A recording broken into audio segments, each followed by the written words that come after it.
While in Grand Rapids today, the vice president spent most of his time focusing on manufacturing jobs. He says workers at American Seating are an example of how companies can prosper by keeping production right here in America.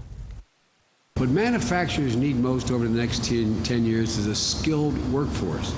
And that includes the skills that we've lost because of years of outsourcing.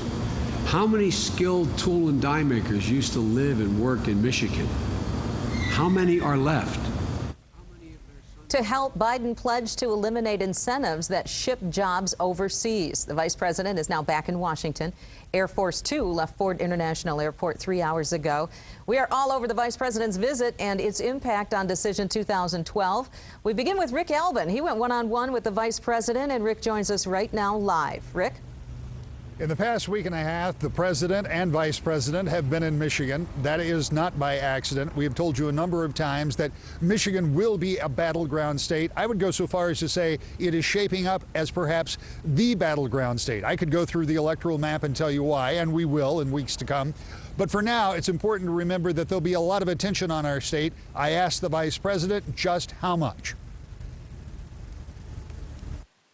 Michigan's going to be an important state in this general election. You've been in office as long as I've been covering people in office, so we both have a sense of where the state's going to fit in.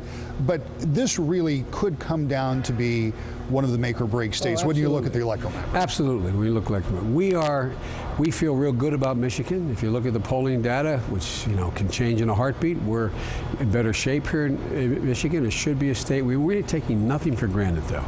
This is a state we have to win. You're going to be seeing a lot of me here, because this is sort of a microcosm of America. I mean, you have the most talented people, the best educated people. You are coming back in terms of manufacturing, also in high tech.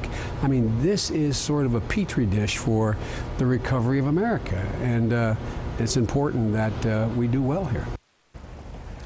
Now, the vice president had a very optimistic view of the way Michigan is progressing in this recovery.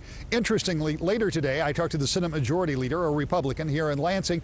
He had a similar view of the path that Michigan is on. You'll hear more of that tomorrow and later, but it is interesting to start hearing this talk about Michigan doing better. It's not something that we've heard very much of over the past several years. Live in Lansing, I'm Rick Albin, 24-Hour News 8. Okay, Rick, thanks for that live report. And you can see more of Rick's interview with the vice president this Sunday on To the Point. That airs at 10 a.m. right here on Wood TV 8.